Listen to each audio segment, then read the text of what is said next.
Hey, everybody, and welcome to Friday. Boy, I'll tell you, what a day, what a weekend we have ahead of us. But what we have yesterday and the day before was totally amazing. We have Ole Miss upsetting Georgia. We have Miami, the 10 seed, just rolling, on Thursday night. You got Alabama getting blown out. I mean, there's a little bit of something for everybody here. It's just totally amazing. But let's talk about where we are right now, okay? And that is college football's playoff Final Fours here. It might be the most dramatic semifinal field we've seen in a long, long time. Revenge, aha, yes, of course. Redemption, power football, pure chaos. Let's break it down. Let's start with Oregon and number one Indiana, okay? Now this is a rematch with a lot of tension here. Earlier this season, Indiana walked into Austin Stadium and stunned the Ducks 30-20, snapping Oregon's 18-game winning streak. And Fernando Mendoza, who carved up the Ducks and became, of course, the Heisman Trophy winner in the process, did an outstanding job while Dante Moore was held to just 200 yards. Now, Dan Lanning, the coach at Oregon, and Kurt Segretti, the coach at Indiana, they meet again. This time it's for a national championship berth on the line. Oregon's coming off a 23-0 shutout of Texas Tech. Indiana crushed Alabama, and I mean crushed Alabama, 38-3. So this is a heavyweight fight coming. Meanwhile, let's talk about the U. Miami's Mario Cristobal finally built a team he's always said that he wanted, and he got it. It's a violent team. It's a physical team. It's a relentless team.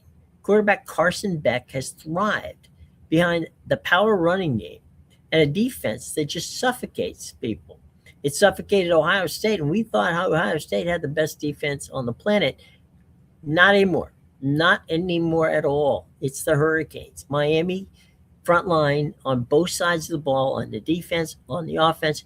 There is not a team of the Final Four that is as physical and as brutally difficult when it comes to tackling as Miami. That's hands down, no questions asked. And all you have to do is look at the Ohio State game, which they beat in an upset of 24-14, taking out last year's national champion. So, that's going to be a wild one. Now, the most enjoyable game last night was Ole Miss. Now, Ole Miss, a team abandoned by Lane Kiffin, and somehow became better for it. Interim coach Pete Golding has a group of players playing angry. They're focused. They're explosive. Their last second win over Georgia, was one of the wildest games of the season. But would you expect anything else from Ole Miss? I mean, that's just crazy, crazy fun. I tell you, but that game last night was super. So here we are, Oregon, Indiana in a revenge game for the ages. Miami versus Ole Miss in a battle of identity and relevance. 4 teams, 1 trophy, 1 national title. And we got a totally, completely wide open field here. I don't think anybody knows who's going to win it, but I'll tell you what, it sure as hell is going to be entertaining. That we know for sure. All right, let's see what we got going here.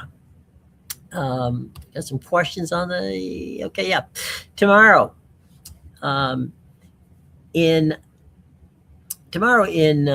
Pittsburgh, the afternoon game is going to be the Steelers taking on the Baltimore Ravens. The winner gets the first round bye and also the North Championship. Lamar Jackson will be playing. This could be, we've got all kinds of speculation running around here. Lamar Jackson, who has not been healthy all year round, has now, he's coming back after a back contusion.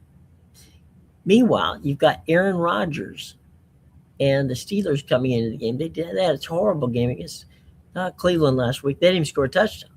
Of course, they only gave up 1 touchdown. So we'll have to see which team shows up for both sides. Because both Baltimore and Pittsburgh had been pretty schizophrenic Now, going into that game with Cleveland, the Steelers had won 4 straight. It looked like, you know, things were coming up Aaron's way, Aaron Rodgers. Now, Aaron Rodgers obviously wants that second, just another chance at the playoffs. Meanwhile, John Harbaugh and Lamar Jackson were legitimate contenders for what many thought was a Super Bowl berth. Okay, so we have Kansas City's gone. All right, we didn't expect that. Philadelphia not playing well. Those are last year's Super Bowl participants. Things were looking good in Los Angeles. That's kind of crazy now. So this again, just like we talked about the CFP, this is really wide open, totally wide open, and it's going to be a very interesting thing. That's going to be the game on Sunday night. Sunday night, Pittsburgh against the Ravens. That game will be played in Pittsburgh. Tomorrow, let's go to the doubleheader. Both these games are going to be on ESPN.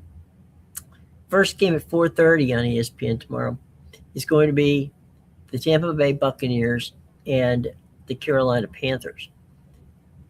This is, I don't know what to tell you, folks. All Tampa Bay had to do was walk in, win one game of the last 3 or 4, and bing, they're in. Okay. But they lost to New Orleans, then they lost last week to, the Dolphins and Atlanta. And basically, the last 3 games, which was a loss to New Orleans, a loss to Atlanta at home, and then, of course, last week, the Dolphins on the road. Now, it's a very bizarre situation. They take on the Carolina Panthers. If they beat the Carolina Panthers, okay, they still don't get the title until the game with the Saints and the Atlanta Falcons is over. That game, the Falcons versus the Saints, the Saints have to win. If the Falcons beat the Saints, Carolina is the champion. Regardless of what Tampa Bay does. So if Tampa Bay beats Carolina and the Falcons beat the Saints, then Carolina's in. And you have a sub-500 team, in that case, hosting a playoff game. It's absolutely nuts. Seattle, tomorrow night.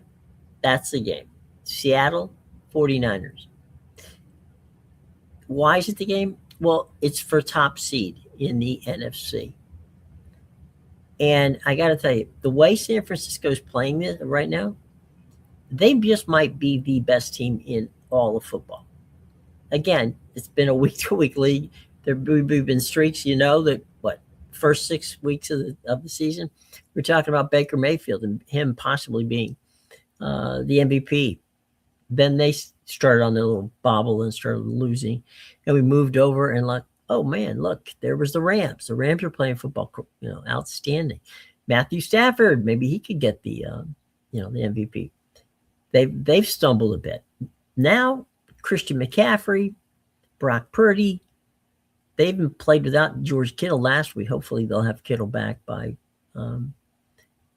Saturday night. But right now, I don't think anybody wants to play the 49ers. They've got a solid running game. Their passing game is certainly fine.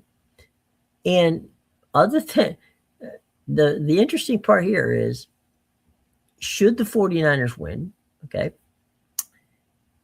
and they are at home, Brock Purdy has not lost a playoff game. So that's kind of fun. And it's the possibility that if they win, they're the number 1 seed. You got to go through San Francisco. And, oh, by the way, at Levi Stadium, that's where the Super Bowl is going to be. They could very well be hosting the Super Bowl in a few weeks' time if they can get by Seattle tonight. I'm sorry, Seattle tomorrow night. Got my days mixed up. So that's what we've got over Saturday. So there's plenty of really good football coming up. Let's take some questions. Let's talk about, is Miami the most physical football team you've seen. Absolutely, they are. And I will tell you that I was not, you know, I've always been a fan of Mario Cristobal. I've always been a fan of the University of Miami and the way they do things. But there's, you've heard me here. I've criticized Cristobal for having, issues when it comes to time management. Some, they'll end up doing something stupid, lose a game they should have won, and put themselves in peril. It happened this year, and we talked about the Georgia Tech game, which kept them out of the ACC title game. A lot of people said, no, Notre Dame should be in, Miami shouldn't. Miami got in. What did Miami do? They proved, without question, A, they deserved it, and B, they just might be the team to beat. The physicality, this is what Mario Cristobal wanted, envisioned, figured out a long time ago. He wanted to be not what the U used to be, because you can't do that anymore. You don't keep people that long. The transfer portal, which opened today, we'll see how the movement is going on that. But man, anything can happen there. And Miami will be looking for another quarterback because Carson Beck will be moving on.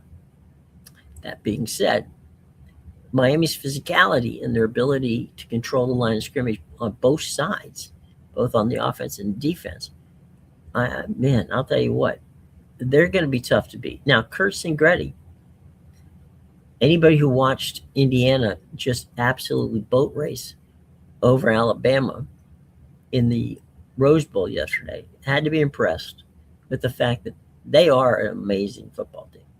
Indiana has earned that number one ranking.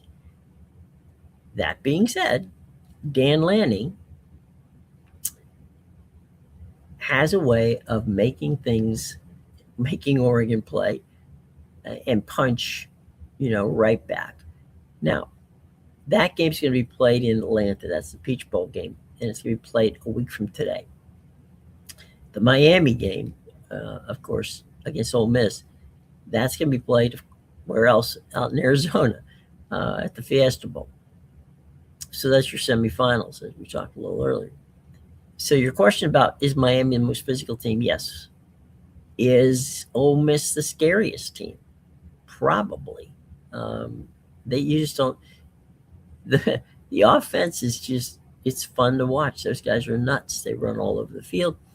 They seem to. It's almost like playing football in the in the backyard. Pete Golding, who's the interim coach, has done a really nice job. He has really done an outstanding job. All credit to him. The offense has been doing really well. And to be honest, I think you have to look at Ole Miss after all they've been through with Kiffin and that whole fiasco, and the fact that they have made it to the semifinal game. That tells you a lot about what's going on here. All right. Let's see. What's your next question? All right, Don. Okay, Don. Here's what we got from you. You're telling me, or you're asking me, sorry, is this weekend the last weekend for either John Harbaugh in Baltimore or Mike Tomlin in Pittsburgh? Ooh, that's a tough one. I think, and this is just, I'm not into firing coaches, okay? That's not something I do. That's up to an owner. I think that Steve Bisciotti, who owns the Ravens, it would be the most likely, if they don't make it, if they lose out, would be the most likely to reevaluate whether or not he would like to bring John Harbaugh back, or he wants to get rid of it. I think what we've seen in Pittsburgh with the Rooneys, who's only had 3 coaches since 1969, is they're not apt to usually pull the trigger on anything quickly. So I think that tells you something about what we're looking into here. Is, would I be surprised if Mike Tomlin, was gone at Pittsburgh? No. Would he have a job in about 20 seconds after he left the facility? Yes. Would it probably be with the New York Giants? Maybe. Would he have a job as a broadcaster? He's a tremendous speaker. So, yeah, I think that would work too. So, if you're asking me here, I know I'm dancing around the answer, but the only thing I can tell you, again, because I have no certainty as to what goes on, I would think that if one of those two guys get fired or let go, or however you want to put it, move on. A, they're both going to get a top-notch job. They will not have to worry about that. B, only because of the stability of the way the Steelers run the organization. And also, by the way, Baltimore also runs it that way.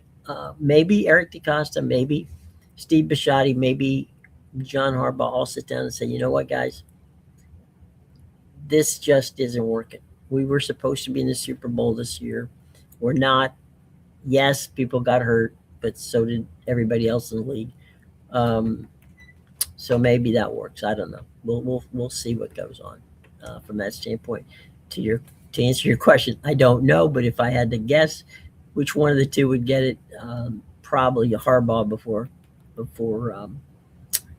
before Mike Tomlin, only because of the organization. What do we got here? All right. Boom. Okay. 49ers and Seahawks, you're saying, is Christian McCaffrey, the best and most versatile back I've ever seen? The answer to the question is he's an incredibly talented man. No, he is not.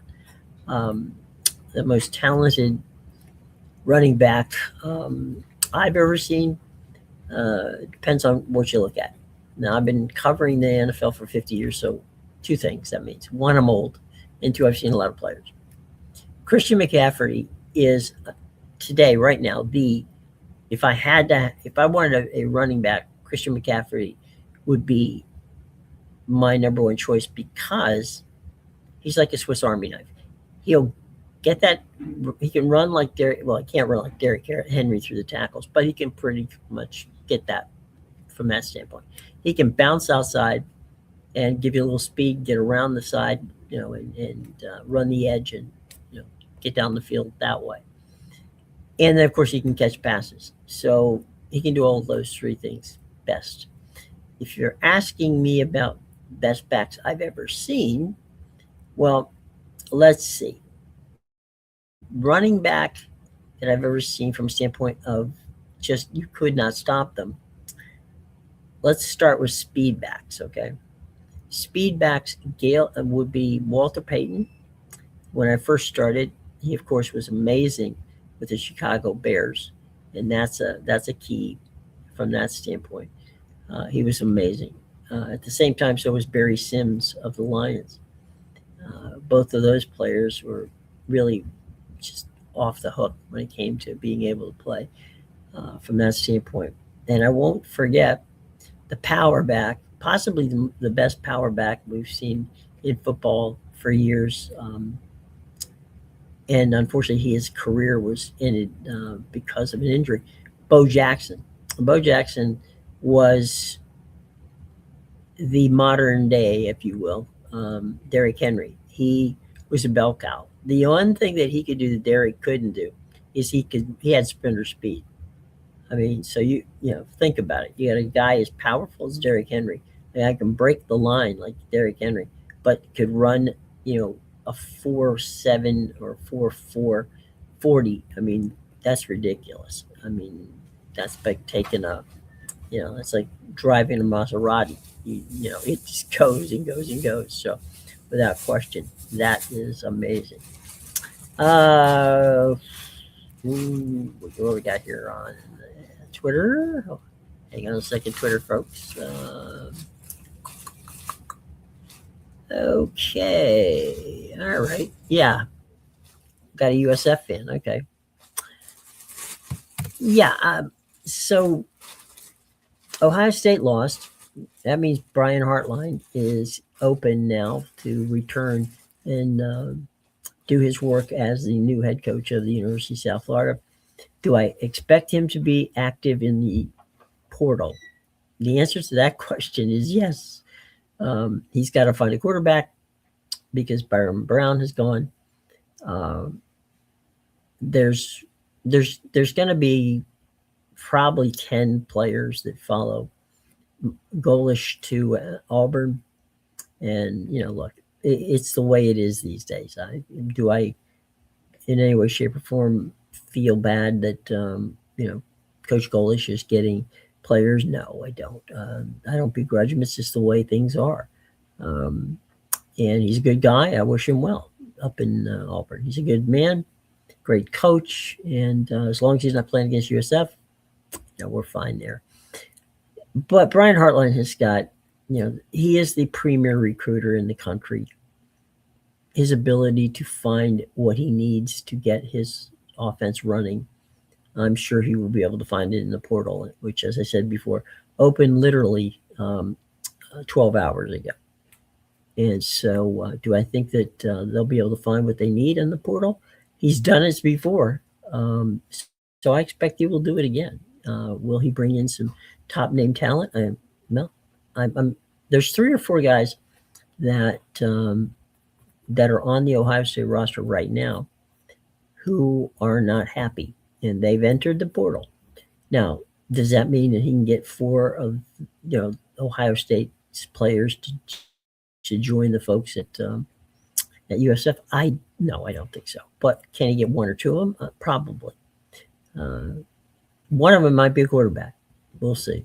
There's a lot of people out there. But to answer the question, Brian Hartline today now has the time and the energy to move forward and to build that roster. And I know there are a lot of Ohio State fans out there. They're wondering, wishing, oh God, we wish we had another week. I know a lot of USF fans were happy that Ohio State got bombed out by Miami, so that Brian Hartline could now focus on USF. So there you go. Hartline will be recruiting, and he'll be working that portal. I'm absolutely certain of that. There's no question to be answered about that. All right. What about the Bears? They say. All right. Well, what do you want to know about the Bears? You want to know, do they still have a chance for the number 1 seed? No, they do not. They do have a chance, however, for the number 2 seed. If they can win the game on,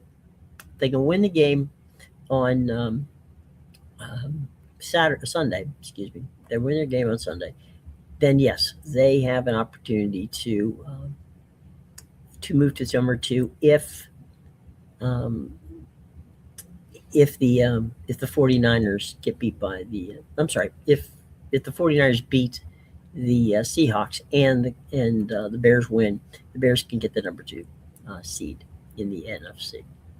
All right, let's see what else is going on Instagram. Do we have an Instagram question here? We do. What is it? Okay, hang on. I'm right with you. Give me a sec. All right. Here's our Instagram question. With regard to the Lane Kiffin situation. Is it true that Lane Kiffin will get paid by LSU for the bonuses that he would have gotten had he coached at Ole Miss through the playoffs? Okay. How can I say this without being impolite? In one of the great scams of our time, Kiffin, maybe he's a brilliant negotiator. Clearly he must be. He's actually getting paid the bonus money by LSU that he would have made had he stayed at Ole Miss and coached them through the playoffs. So how much would that be? Well, so far, it's about $250,000. So he made $250,000 on a team he left for dead because he wanted to go to another school because he thought he'd have a chance to win a national championship there, while Pete Goling is coaching his butt off and doing an outstanding job with that super talented, Ole Miss team. If they make it to the championship game as crazy as it sounds and as crazy as it is, Kiffin will get $1 million from LSU. Call it a scam, call it a great bargaining strategy. I don't know what to tell you. I don't. This is a guy getting paid for a team that's winning that he's not coaching. Try to wrap your head around that. He's doing nothing but sitting on and watching television and talking to recruits for LSU, while the team that that he coached a month and a half ago is playing for a very strong possibility of ending up in the national championship game. They do have a tough time. We talked about that as they get ready to go against Miami, but man, we'll see. So, yeah, this clip on Lane Kiffin, I got to say, all credit to Lane, because I have no idea how he pulled that one off. It's or how gullible LSU was to take care of it. But it's just he's a lucky dude. He really is. Let's go back to our buddies at on Twitter, or X if you prefer. And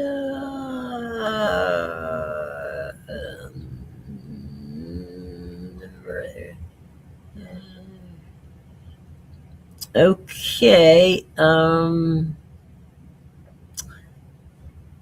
All right, reports. This is another USF thing. Thank you, T-Bone Nation, for saying this. It appears that USF has hired another member of Coach Hartline's inaugural coaching staff. Reports are coming out that Antoine Richardson is being hired to coach USF in probably the defensive backs job. Antoine Richardson, good coach, good guy. Kudos to him, and hopefully they'll be right. Jason Watkins, how are you, my friend? Good to see you up there. Okay, hey, by the way, Jason's got a question about, and I'll get to Jason in a minute, but you got to check out Jason's Hall of Fame Media Group, which outstanding podcast, outstanding meeting and understanding of football. And the product is no longer just football. The product is the fight about football. That's what the CFP has become, and that's why I think it is broken. Well, strong statement, Mr. Watkins. But then again, you are someone who knows what they're talking about. So, I don't know that it's broken, honestly, Jason. I'm not crazy about the way things are being run. There's a lack of true consistency here. And I think that when we go to 16 teams, which seemingly is inevitable, that there's going to have to be a restructuring of how this is done. Very likely we're going to go to an NFL style type format. There's been a number of them proposed. The most likely one is a bit of it's kind of a mishmash of it. Like, I hate to call it a super conference. It'd be like 24 teams, maybe 30 teams that would be there. And then there would be like a subdivision below that. And there would be like a relegation, like you have in the English Premier League, where if you finish in the bottom four, and the top four of the second tier have better records, then they can advance to there. It's that kind of craziness. All right, it is going to get crazy. It's crazy already. Is it good? Is it great? To me, this year it is, because we're seeing Miami, Ole Miss, Oregon, Indiana. If you look at those teams, right, over the last 5-10 years, the only team that you wouldn't be surprised to see in a Final Four is Oregon. Dan Lanning has done an outstanding job before him. Cristobal when Mario was there, even to Willie Taggart going that far back, right? So Oregon has consistently been there. Um, Ole Miss, that would not be on anybody's bingo card. Okay. Miami, okay, that's a fair, but they haven't been there for a long time. So Miami, the name we remember, and they've had a tradition, but they're still a surprise team. And possibly the biggest surprise of all is what Kurt Ciletti has done in Indiana. I mean, if we were talking about basketball Final Four, I don't. Maybe that would be a lot of people go, well, yes, of course, Indiana. Right now, Indiana might be the best team in the country. I said before that I thought Miami is. A Miami Indiana game in the final would be that might be a bare knuckles brawl. I mean, that would be. These are two incredibly physical teams. So the idea that Indiana right now is the number one team in the country and might just be the number one team uh, for years to come in the Big Ten is pretty amazing. So I don't know, Jason, whether it's broken or not, but I do think that we've got a very entertaining Final Four. And frankly, as I said earlier, any one of those two, any one of those four teams could easily win it. So there you go on that one. Let's see what we got more on X.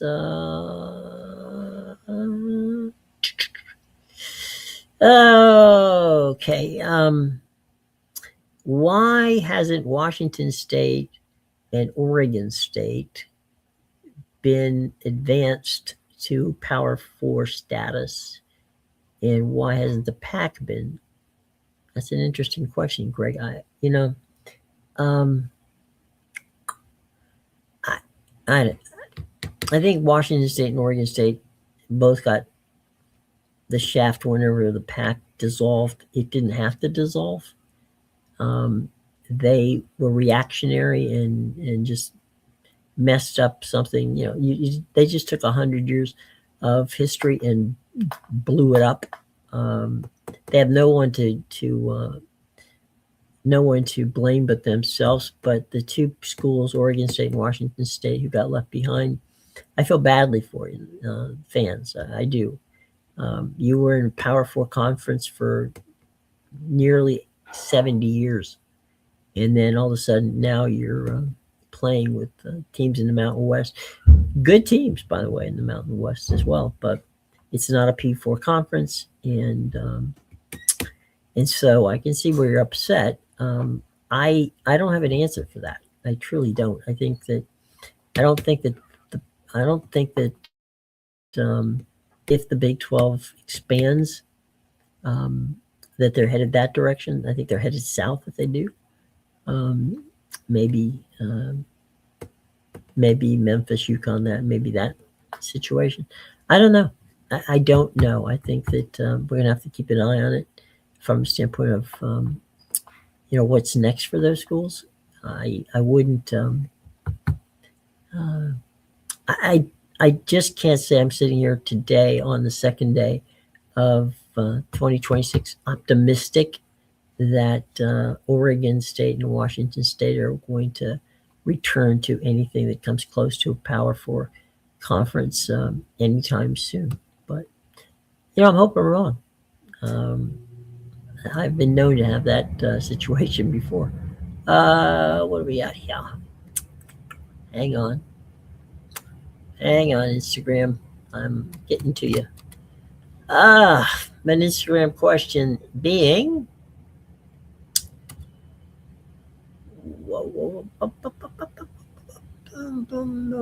is this Aaron Rodgers' last game or last year? You guys, I'll tell you. I'm going to go with no and no.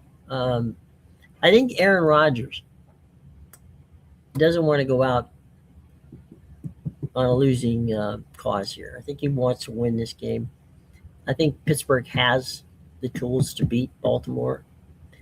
Baltimore's been playing well lately. They've had a few bumps in the road. I'll be honest with you. I would start if I were Harbaugh, Snoop Huntley. Now I know earlier in the week we talked about this, and Matthew and I had an interesting conversation about what would we do, Baltimore. But Snoop Huntley is runs that offense really well. He hasn't been hurt. He's got a great arm, can throw on the run. He runs the RPO not as great as Lamar Jackson. And I know you're sitting there, Baltimore fans are going, "What, Williams? Were you crazy? You're telling me that you would rather, keep Lamar Jackson, a multiple MVP, on the bench and put, Snoop in the game?" Uh, I'm sorry. Yes, I would. Why? Because A, he's healthy. B, he's doing everything right that for the team. He's running the team like he's been the top quarterback on the team for the entire year. So why mess with that? I don't know. Lamar has we had the full week of practice. He's not running like he normally would, and who would expect him to? I mean, he's been beat up all season. So I'm not dogging on him. I'm just simply saying, you know, I think Snoop gives him a better chance. Now, on the Pittsburgh side of the ball, what do they have to do? Well, they have to run. That's something, and they've been doing that pretty well. Last week against last week against Cleveland, Arthur Smith, their offensive coordinator, um, in my own personal opinion, called one of the most conservative and stupid games I've seen in years. Um, they didn't throw downfield. Now, yes, they're missing some key personnel, but they've got tight ends and they've got good tight ends. They've got backs. They've got people they can throw to. Aaron Rodgers can dink and dunk his way down the field and get them in there and do what he could have done. He didn't throw to Fryermuth until the fourth quarter, and I don't get that. I mean, Pat Fryermuth is one of the guys that he's one of the guys that got you to this position where you could play in the playoffs. He's a hell of a tight end, greatly underrated, I should say, and so we'll see. But at the end of the day, I really do think that that's going to be an interesting game. To your point about is it, I'll even go to this extent. If the Steelers lose, and of course that means obviously that Aaron Rodgers will lose. I still think that Aaron Rodgers will want to come back and play one more year in Pittsburgh. I don't think he wants to go out not, doing like Brett Favre. I don't know if you remember, Brett went to after the Jets fiasco, went to Minnesota and got them to the playoffs. Now, obviously, he didn't win, but he got them to the playoffs. I think that's where Aaron Rodgers wants. I think Aaron Rodgers would be great, happy if he could get the team to the Steelers to the playoffs, and then he would, no matter what happened, and then he would probably come back next year if they wanted him to. But I don't look that there's going to be a huge um, market out there for a 42-year-old quarterback, even though he won multiple MVPs and he's Aaron Rodgers. All righty, what do we got here? Oh, that's a good one. Bo Nix or Caleb Williams? Who's the better young quarterback? Oof, that's a tough one. Now I love Bo Nix. Um, I had Bo Nix as I thought the when we talked about this months ago, and you can check the tapes for those who think I'm pulling this. I said that Bo Nix fit Sean Payton's offense in Denver to a T. He was a plug and play. Uh, it would take him a little while to get to get great, but he could win games for Denver. He's proven to be much better than that. Caleb Williams, it's unfair. Okay, to now he's taken he had problems last year in Chicago, and that was a combination of being a rookie and secondarily not having, what he needed to win in Chicago. So it's not his fault, totally. But the Bears changed the coaches, the whole routine, and now they're good. Now they've got good players, and he's playing well. Does that mean he's better than Bo Nix? He's more athletic than Bo Nix. I'll give him that. Uh, is he better in the? Does he run the? He runs the RPO, which is what a lot of teams play in the league, as you guys know. He runs it well, and he's doing it, at a high level. And so I like that. But the Sean Payton situation in Denver, where Sean has a specific way he likes his offense run. Bo Nix is perfect for that. I mean, he's taller and he's probably got a better arm than Drew Brees. So, yeah, I mean, is it unfair to decide one or the other? I would still say right now Bo Nix is a little bit ahead of Caleb Williams in that department. So there's that. Let's see, we got time for about one or two more questions. What do we got? Let's look over here. We got one. Josh, what do you got for me? Okay. Is Lane watching film and sending Golding notes? No. I have no doubt that Josh, I can tell you, my friend, that ain't happening. There has been conversations because some of the coaches have been moving back and forth, we know. But no, he's not doing that. It's and you've got a PhD in common sense, so I respect that, Josh. That would be very unlane-like, but I think that Coach Golding and I just think that they have they've kind of walled themselves off from the Lane Kiffin thing because it's more of a distraction.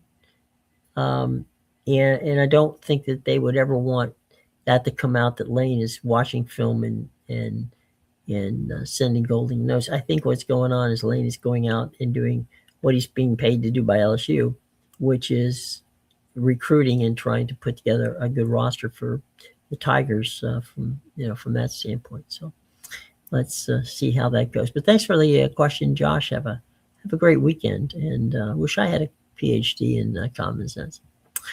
Let's see. We got time for one more. So let's see what we got over on X. Okay, Todd Bowles. Is Todd Bowles going to be fired? Well, that's a loaded question.